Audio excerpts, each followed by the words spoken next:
Dok, jadi kemarin kan aku habis kumpul keluarga nih. Biasalah pasti makan-makan dong. Tapi karena orang-orang tua semua yang kumpul, jadilah ngebahas soal kolesterol, Dok. Aku penasaran deh, kolesterol sama lemak darah itu sama nggak sih, Dok? Jadi gini Tan, lemak darah itu ada 3 ya, kolesterol, trigliserida, dan lipoprotein. Tapi umumnya masyarakat menganggap lemak yang berbahaya di tubuh itu namanya kolesterol. Oh gitu. Terus katanya nih, Dok, kalau kolesterol tinggi itu nggak ada gejala khusus ya? Jadi gini Tan, memang kebanyakan kasus nih kolesterol tinggi tidak memberikan tanda khusus sampai terjadi komplikasi seperti stroke. Baru deh dicek ternyata penyebabnya adalah kadar kolesterol tinggi. Tapi sebenarnya ada sejumlah kondisi yang patut diwaspadai sebagai tanda kolesterol tinggi Tan. Wah, jadi penasaran nih kondisi seperti apa ya yang patut diwaspadai kalau itu adalah tanda kolesterol tinggi. Tapi katanya nih, Dok, salah satunya itu cepat lelah ya. Ini fakta atau mitos? Nah, untuk itu langsung nih kita tanya narsum kita, Dr. Ade Imasanti Sapardan, spesialis jantung dan pembuluh darah. Halo, Dokter. Halo Dok, apa kabar? Halo, Dokter Dokter. Haikal. Iya. Terima kasih. Gimana nih lagi ngomongin apa nih? Nah Dok, ini perlu Dok diinformasikan pada masyarakat tentang tanda kolesterol tinggi. Katanya mudah lelah adalah tanda dari kolesterol tinggi. Ini fakta atau mitos Dok? Nah, kalau untuk kelelahan ini bisa dibilang fakta ataupun mitos. Kenapa saya bilang begitu? Karena ya nggak semua kelelahan itu tanda dari kolesterol tinggi. Nah, perlu kita tahu kolesterol tinggi itu dapat menyebabkan yang namanya plak. Plak itu adalah sumbatan ya, atau penebalan pada dinding pembuluh darah yang diakibatkan oleh kolesterol yang mengendap ke dalam dinding pembuluh darah. Jadi kalau misalnya memang pembuluh darah kita terjadi penyumbatan, nah itu dapat menyebabkan kelelahan. Kalau misalnya penyumbatannya itu di jantung, bisa terjadi sakit dada, di rahang bisa terjadi nyeri di daerah leher macam-macam. Jadi bukan berarti si kolesterol tinggi ini pasti menyebabkan kelelahan. Jangan sampai semua orang kelelahan nyangkain kolesterolnya tinggi, nggak seperti itu juga. Tapi memang sebaiknya dilakukan pemeriksaan rutin at least 6 bulan sampai 1 tahun sekali. Oh gitu. Jadi memang pemeriksaan darah rutin itu harus ya, Dokter ya? Tuh. Biar tahu kondisi kesehatannya ya, Dokter ya. Oke, Dokter. Nah, Dokter, tapi ini kan, Dok, umumnya nih orang-orang bilang, sering banget dibilang katanya kalau kolesterol tinggi itu berbahaya bagi kesehatan jantung. Ini fakta atau mitos, Dokter? Nah, itu benar-benar fakta ya. Kenapa saya bilang benar-benar fakta? Karena kalau misalnya si kolesterol ini atau lemak darah ini dia mengendap di dalam pembuluh darah jantung, itu pembuluh darahnya sangat kecil. Nah, jadi nanti akan terjadi penyempitan pada pembuluh darah jantung. Kalau misalnya penyempitannya itu besar atau mencapai 100% atau dia tersumbat total, itu akan terjadi kondisi yang namanya serangan jantung. Karena tidak terdapat suplai darah ke dalam otot jantung, sehingga pasien akan merasakan nyeri dada yang hebat. Dan kalau misalnya kondisinya berat, bahkan sampai menyebabkan kematian. Wow. Tuh kan, makanya penting sebenarnya untuk mengatur pola hidup sehat seperti tidur cukup, rutin olahraga, kurangi stres, dan konsumsi makanan yang sehat. Tapi nih, Dok, ya, makanan apa aja sih yang termasuk dalam makanan sehat? Nah, kalau misalnya itu tentu saja banyak ya macamnya, tapi yang pasti nomor 1 itu adalah kita mengkonsumsi makanan yang rendah lemak ya, rendah lemak jenuh. Ada juga lemak yang baik soalnya untuk tubuh. Nah, itu harus dibedakan.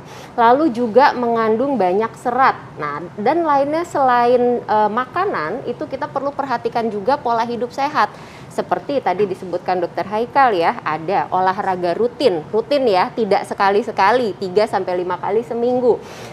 Cukup tidur, hindari stres, hindari merokok, dan hindari alkohol. Nah, itu sangat perlu diterapkan dalam kehidupan sehari-hari. Juga untuk menambah daya tahan tubuh, kita perlu mempunyai asupan yang cukup untuk omega 3, 6, dan 9. Nah, itu kalau tidak kita dapatkan dari makan makanan sehari-hari, kita bisa dapatkan tambahan dari suplemen. Kenapa? Karena kita membutuhkannya untuk membentuk sel dan mengendalikan peradangan. Oke, jadi intinya semua omega 3, 6, dan 9 bertujuan untuk menjaga kesehatan jantung dan tubuh secara keseluruhan. Oke, berarti memang penting banget nih ya omega 3, 6, dan juga 9 ini. Nah, Dokter nih katanya semua itu bisa didapatkan dari ikan, Dok. Ini fakta atau mitos? Oke, ini fakta ya. Nah, jadi gini, tapi meskipun di dalam ikan itu kaya akan kandungan ketiga omega ya, tapi sumbernya itu berbeda-beda. Omega 3 itu banyak kita dapatkan dari ikan salmon ya. Kalau omega 6 itu dari kacang-kacangan.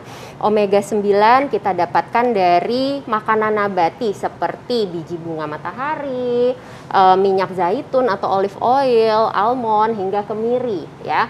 Dan ini pada American Heart of Association memang sudah merekomendasikan kepada orang yang memiliki resiko penyakit kardiovaskuler yang tinggi untuk mengkonsumsi kandungan omega 3, 6, 9. Di mana selain kita dapatkan dari makanan sehari-hari, kita pun bisa mendapatkannya dari suplemen.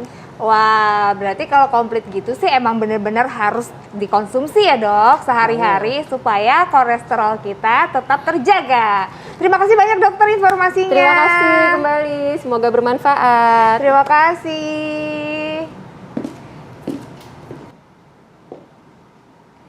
Nah, untuk memenuhi kebutuhan omega 3, 6, dan 9, kayak yang dokter Ade tadi bilang, aku punya suplemen yang udah mengandung semuanya. Jadinya praktis deh. Aku konsumsi Omepros.